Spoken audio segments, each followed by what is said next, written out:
ఇజ్రాయెల్కు America support ఇస్తున్నా అటు Iran ఏమాత్రం తగ్గడం లేదు. పైగా అమెరికాకే Iran supreme leader Khamenei warning కూడా ఇచ్చారు. ఇరాన్ దగ్గర కూడా ఆయుధ సంపత్తి భారీగానే ఉంది. వీటికి తోడు చైనా కూడా సీక్రెట్గా సహాయం చేస్తోందన్న టాక్ వినిపిస్తోంది. అయితే ఇరాన్కు సొంతంగానే కెపాసిటీ చాలా ఉంది. ఇజ్రాయెల్ ఐరన్ డోమ్ను కూడా డ్యామేజ్ చేసింది. ప్రత్యర్థికి కంటి మీద కునుకు లేకుండా మిస్సైల్స్ వర్షం కురిపిస్తోంది.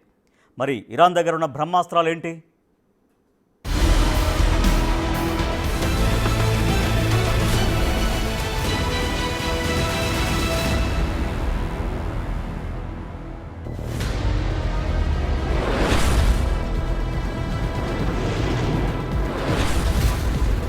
యుద్ధంలో ఎవరిని తక్కువ అంచనా వేయటానికి వీల్లేదు. ప్రత్యర్థి బలహీనతలను చూసి తక్కువగా చూడొద్దు. బలం ఎక్కడుందో ఎవరికీ తెలియదు. ఇప్పుడు ఇరాన్ ఇజ్రాయెల్ యుద్ధంలో అదే జరుగుతోంది. ఇజ్రాయెల్ ఒకటనుకుంటే ఇరాన్ మరొకటి చేసి చూపెడుతోంది. ఇరాన్ రచించిన మాస్టర్ ప్లాన్ ఇజ్రాయెల్ ను ఎలా దెబ్బకొట్టింది?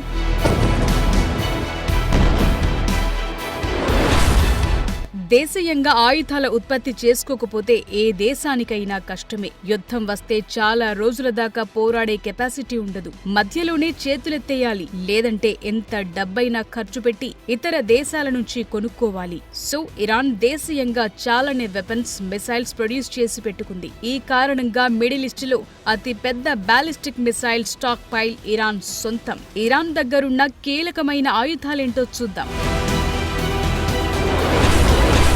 ఫతాహ్-1, ఫతాహ్-2 హైపర్సోనిక్ మిసైల్స్. ఇవి ఇరాన్ దగ్గరున్న కీలకమైన missile series.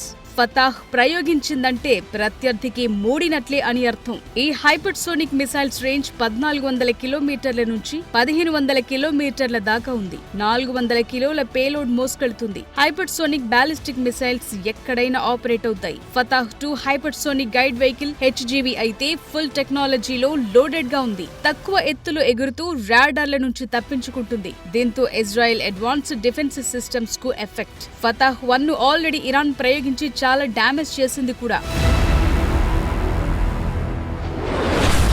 Qasim Basir ballistic missile. దీని రేంజ్ 1200 కిలోమీటర్లుంది. Solid fuel medium range ballistic missile ఇది.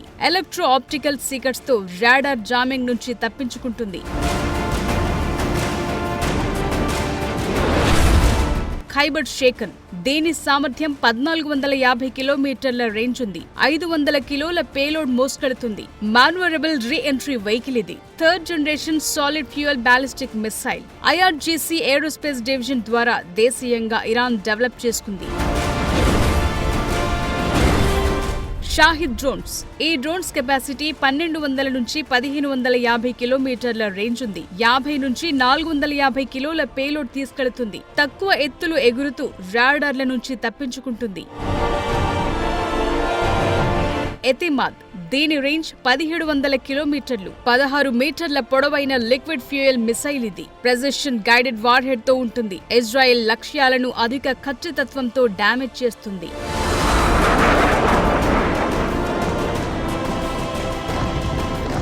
క్లస్టర్ బాంబులు. ఇవి ఒక ప్రత్యేక రకం ఆయుధాలు. క్లస్టర్ బాంబ్ ఒక పెద్ద కంటైనర్ లా ఉంటుంది. ఇందులో డజన్ల నుంచి వందల సంఖ్యలో చిన్న చిన్న పేలోడ్ పదార్థాలు ఉంటాయి. ఈ క్షిపణి వార్హెడ్ 7 కిలోమీటర్ల ఎత్తులో పేలి 20 చిన్న మందుగుండు సామాగ్రిని విడిపోయి నష్టం చేస్తాయి. ఫుట్బాల్ గ్రౌండ్ అంతగా వ్యాపిస్తాయి. సాంప్రదాయ బాంబులతో పోలిస్తే ఇవి ఎక్కువ ప్రాంతాన్ని కవర్ చేస్తాయి. దీంతో నష్టం ఎక్కువ ఉంటుంది. సైనికులు జనంపై ప్రయోగించేందుకు వీలుగా ఉన్నాయి. కొన్ని క్లస్టర్ బాంబులు గైడెడ్ సబ్ తో ఖచ్చితమైన లక్ష్యాలను చేరేలా ఉంటాయి. వీటిని బాలిస్టిక్ మిసైల్స్ అలాగే డ్రోన్ల ద్వారా ప్రయోగించొచ్చు. ఈ క్లస్టర్ బాంబ్ల స్పెషాలిటీ ఏంటంటే కొన్ని పేలకుండా ఉండిపోతాయి. చాలా రోజుల తరువాత పేలుతాయి. దీంతో సామాన్య జనం ప్రాణాలు పోతాయి. ఇవి చాలా డేంజర్ కాబట్టి 2008లో 111 దేశాలతో సహా 12 ఇతర సంస్థలు క్లస్టర్ బాంబుల ఉత్పత్తి, నిల్వ, బదిలీ, వాడకంపై అంతర్జాతీయంగా నిషేధించినట్లు తెలిపే పేపర్లపై సంతకం చేశాయి. అయితే ఇరాన్, ఇజ్రాయెల్ మాత్రం అందులో చేరేందుకు నిరాకరించాయి.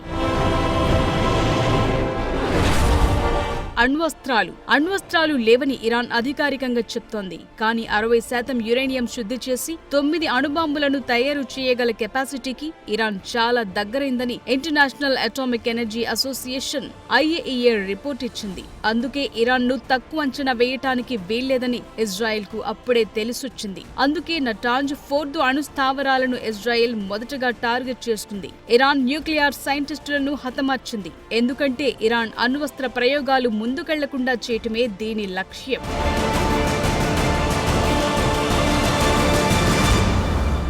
అయితే ఇరాన్ సైన్యం జవాదాబాద్ లో అత్యాధునిక F-35 ఫైటర్ జెట్ ను ఇరాన్ సేనలు పేల్చాయి. దాదాపు 140 కోట్ల విలువైన హెర్మెస్ డ్రోన్ ను నేలకూల్చాయి. ఇజ్రాయెల్ పై దాదాపు 400 బాలిస్టిక్ మిసైల్స్ ప్రయోగించింది. వీటిలో చాలా వరకు మిసైళ్లను ఇజ్రాయెల్ సైన్యం మధ్యలోనే కూల్చివేసింది. ఇజ్రాయెల్ భూభాగాన్ని చేరే కెపాసిటీ ఉన్న క్షిపణులు ఇరాన్ వద్ద ఇంకా 1600 దాకా ఉన్నాయి. యుద్ధం ఇలాగే కొనసాగితే వీటిని కూడా ఇజ్రాయెల్ పై ప్రయోగించే ఛాన్స్ ఉంది. అయితే వాటన్నింటినీ కూల్చే ఇంటర్సెప్టార్లు ఇజ్రాయెల్ దగ్గర లేవు.